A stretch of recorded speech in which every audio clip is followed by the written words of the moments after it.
সময় ৭২-এ আপনাদের সবাইকে স্বাগতম। রাস্তা সহ চট্টগ্রামের সবকিছুই পানির নিচে তলিয়ে গেছে, এইদিকে পুলিশের জরুরি বার্তা। বন্যার পানিতে স্রোতে ভেসে গেল ১.৫ বছরের একজন শিশু। দাফনের মাটি না পেয়ে ভেলায় ভাসছে মরাদেহ, ভিডিও ভাইরাল। শত শত দেহ দাফন করার জায়গা পাওয়া যাচ্ছে না, পানিতে ভাসিয়ে দেওয়া হচ্ছে। সর্বশেষ জানবেন চট্টগ্রাম এবং কক্সবাজার বন্যা কবলিত সমস্ত এলাকা নিয়ে এবার জরুরি ঘোষণা দিচ্ছেন প্রধানমন্ত্রী তারেক রহমান। এতক্ষণ শুনলেন সংবাদ শিরোনাম, এখন শুনবেন বিস্তারিত। দাফনের মাটি না পেয়ে ভেলায় ভাসছে মরাদেহ, ভিডিও ভাইরাল। চট্টগ্রামের সাতকানিয়া উপজেলায় বন্যার পানির মধ্যে ভেলায় একটি মরাদেহ ভাসিয়ে নিয়ে যাওয়ার ভিডিও সামাজিক যোগাযোগ মাধ্যমে ছড়িয়ে পড়েছে। মৃত ব্যক্তি হলেন কেউসিয়া ইউনিয়নের ৩ নম্বর ওয়ার্ডের বাসিন্দা মোহাম্মদ ফুরকান। ভিডিওটিতে দেখা যায় কয়েকজন ব্যক্তি কলাগাছের তৈরি একটি অস্থায়ী ভেলায় সাদা কাফনে জড়ানো একটি মরাদেহ বহন করে নিয়ে যাচ্ছেন। ভিডিওটি দ্রুত ভাইরাল হলে সেটিকে বন্যা কবলিত এলাকায় দাফনের সংকটের চিত্র হিসেবে প্রচার করা শুরু হয়। তবে স্থানীয় প্রশাসন বলছে, ভেলায় মরাদেহ বহনের ঘটনাটি সত্য হলেও সামাজিক যোগাযোগ মাধ্যমে ছড়িয়ে পড়া তথ্যটি সম্পূর্ণ বিভ্রান্তিকর ও বিকৃত। স্থানীয়দের তথ্য মতে গত শুক্রবার ভোরে তার মৃত্যু হয়।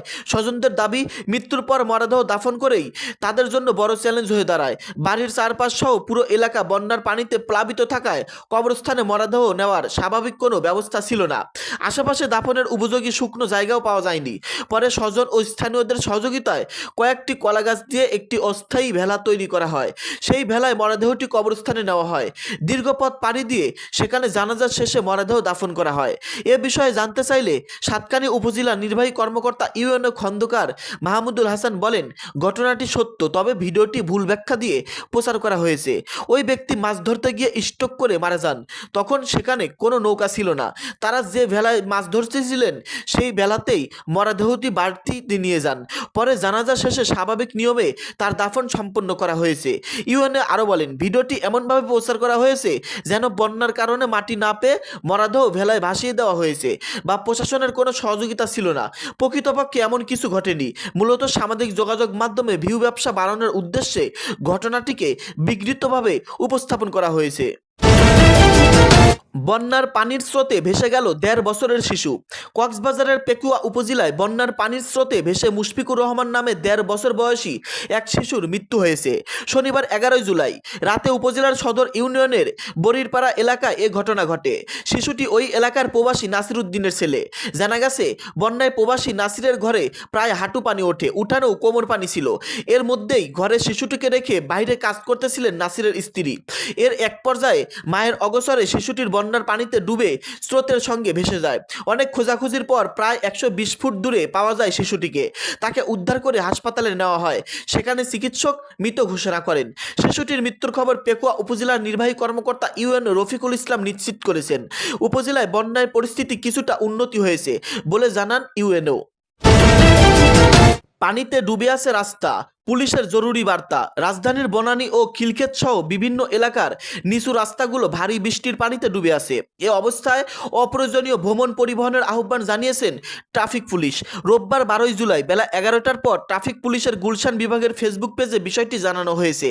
বার্তায় জানানো হয়, টানা ভারী বর্ষণের ফলে এলিভেটেড এক্সপ্রেসওয়ের কাকলি র্যাম্পের নিচের অংশগ্রহণ সহ বনানী, খিলক্ষেত, ঢাকা গেট এবং মহানগরের বিভিন্ন নিচু এলাকায় ব্যাপক জলবদ্ধতা সৃষ্টি হয়েছে। এর প্রভাবে সংশ্লিষ্ট সড়কগুলোতে যানবাহনের চলাচল ধীর গতি রয়েছে এবং কিছু স্থানে যানজটের সৃষ্টি হয়েছে।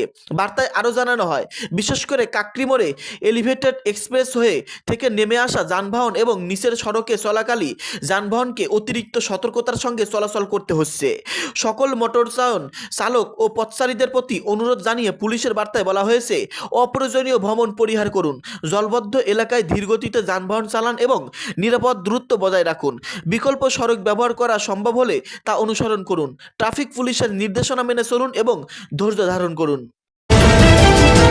মেয়েকে পাতিলে বসিয়ে আশ্রয়ের খোঁজে বাবা, ডুবে গেছে বসত ভিটা, উঠান গ্রামের পথ। বুক সমান পানির মধ্যে এক বাবার হাতে বড় একটি অ্যালুমিনিয়ামের পাতিল, তার ভেতরে নিশ্চিন্তে বসে আছে ছোট্ট মেয়ে। পানির তীব্র স্রোত সামলে ধীরে ধীরে পায়ে এগিয়ে যাচ্ছেন বাবা। সন্তানকে নিয়ে তিনি ছুটছেন নিরাপদ আশ্রয়ের খোঁজে। শুক্রবার 10 জুলাই মৌলভীবাজারের রাজনগর উপজেলার কামরাচাক ইউনিয়নের আদমপুর গ্রামে এমনই এক হৃদয়স্পর্শী দৃশ্যের সাক্ষী হন স্থানীয় লোকজন। বন্যায় কবলিত বাড়ি থেকে শিশুকন্যা আসমাকে নিরাপদ স্থানে সরিয়ে নিতে বাবা আব্দুর রহিম ঘরের বড় অ্যালুমিনিয়ামের পাতিলকেই অস্থায়ী ভেলার মতো ব্যবহার করেন। আব্দুল রহিম গণমাধ্যমকে বলেন, হঠাৎ করে বাড়িতে পানি অনেক বেড়ে যায়। মেয়েটা ছোট কোলে নিয়ে হাঁটলে পিছলে যাওয়ার ভয় ছিল, তাই ঘরের বড় হাড়িটার ভেতরে বসিয়ে মেয়েকে নিরাপদ জায়গায় নিয়ে যাই। বাবা হিসেবে তখন একটাই চিন্তা ছিল, মেয়েটাকে নিরাপদে পৌঁছে দিতে হবে। হাতে যা ছিল তাই দিয়েই চেষ্টা করেছি। স্থানীয় এক যুবক বলেন, আমরা অনেকেই তখন নিজেদের ঘরবাড়ি বাঁচাতে ব্যস্ত ছিলাম। হঠাৎ দেখি রহিম হাড়ির মধ্যে মেয়েকে বসিয়ে পানি পার হচ্ছেন। দৃশ্যটি দেখে সবাই আবেগপ্লাবিত হয়ে পড়ে। এটা সত্যিই একজন বাবার অসাধারণ উপস্থিতি, বুদ্ধির পরিচয়। টানা ভারী বৃষ্টি এবং ভারত থেকে আসা পাহাড়ি ঢলে মৌলভীবাজারে মনু ও ধলাই নদীর একাধিক স্থানে প্রতিরক্ষা বাঁধ ভেঙে গেছে। এতে জেলার রাজনগর, কমলগঞ্জ, কুলাউড়া ও সদর উপজেলায় ভয়াবহ বন্যার দেখা দিয়েছে। 17 ইউনিয়নের পানিবন্দী হয়ে পড়েছে অন্তত 30,000 মানুষ। খাদ্য, বিশুদ্ধ পানি ও প্রয়োজনীয় ওষুধের সংকটে দিন কাটাচ্ছেন এসব মানুষ। জেলার ত্রাণ ও পুনর্বাসন কর্মকর্তা মোহাম্মদ সাদু মিয়া গণমাধ্যমকে জানান, 4,175 পরিবার ক্ষতিগ্রস্ত হয়েছে। দুর্গতদের জন্য 148টি আশ্রয়কেন্দ্র প্রস্তুত রয়েছে। ত্রাণ বিতরণও চলছে। জেলা প্রশাসক তৌহিদুজ্জামান পাভেল বলেন, জেলা প্রশাসন, জনপ্রতিনিধি ও সংশ্লিষ্ট সব সংস্থার সমন্বয়ে বন্যা পরিস্থিতি মোকাবেলায় কাজ চলছে। ক্ষতিগ্রস্তদের নিরাপদ আশ্রয়ে সরিয়ে নেওয়া, ত্রাণ বিতরণ এবং প্রয়োজনীয় সহায়তা নিশ্চিতে সর্বোচ্চ প্রস্তুতি নেওয়া হয়েছে। বন্যার্তদের পাশে দাঁড়াতে প্রশাসন এবং নেতাকর্মীদের নির্দেশ দিয়েছেন প্রধানমন্ত্রী। সারা দেশে ভারী বর্ষণ ও বন্যায় ক্ষতিগ্রস্ত মানুষের পাশে দাঁড়াতে সংশ্লিষ্ট প্রশাসন এবং দলীয় নেতাকর্মীদের নির্দেশনা দিয়েছেন প্রধানমন্ত্রী তারেক রহমান।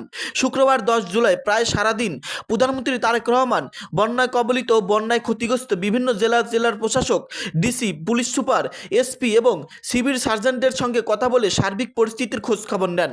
এ সময় প্রধানমন্ত্রী দুর্যোগ ব্যবস্থাপনা ও ত্রাণ মন্ত্রণালয় সহ সংশ্লিষ্ট মন্ত্রণালয়গুলোর মন্ত্রী সচিব এবং বিভিন্ন পর্যায়ের কর্মকর্তাদের সঙ্গেও কথা বলেন। তিনি উদ্ধার, ত্রাণ, চিকিৎসা ও পুনর্বাসন কার্যক্রম আরও সমন্বিত ও কার্যকরভাবে পরিচালনার জন্য প্রয়োজনীয় দিক নির্দেশনা দেন। প্রধানমন্ত্রীর অতিরিক্ত প্রেস সচিব আতিকুর রহমান রুমন একথা জানান। তিনি জানান, বন্যায় কবলিত জেলাগুলোতে উদ্ধার, পুনর্বাসন ও চিকিৎসা সহ সার্বিক কার্যক্রম সমন্বয়ের জন্য বিদ্যুৎ ও জ্বালানি প্রতিমন্ত্রী আনিন্দ ইসলাম অমিতকে দায়িত্ব দিয়েছেন প্রধানমন্ত্রী।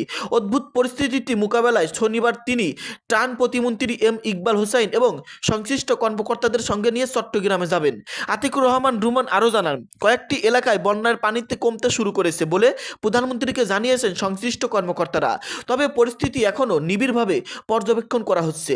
প্রধানমন্ত্রী বন্যা কবলিত এলাকার নারী ও শিশু, বিশেষ করে গর্ভবতী নারীদের প্রতি বিশেষ যত্নশীল থাকার নির্দেশনা দেন।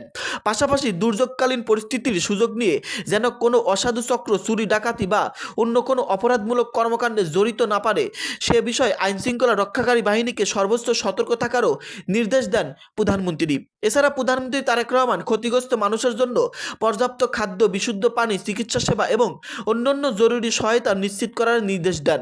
এদিকে বৃহত্তর চট্টগ্রাম অঞ্চলের মন্ত্রী ও সংসদ সদস্যরা শুরু থেকেই বন্যা কবলিত এলাকার পরিস্থিতি নিবিড়ভাবে পর্যবেক্ষণ করছেন এবং প্রয়োজনীয় সহায়তা ও ত্রাণ কার্যক্রম সম্পৃক্ত রয়েছে। দর্শক, এতক্ষণ শুনতে পারলেন গুরুত্বপূর্ণ নিউজ।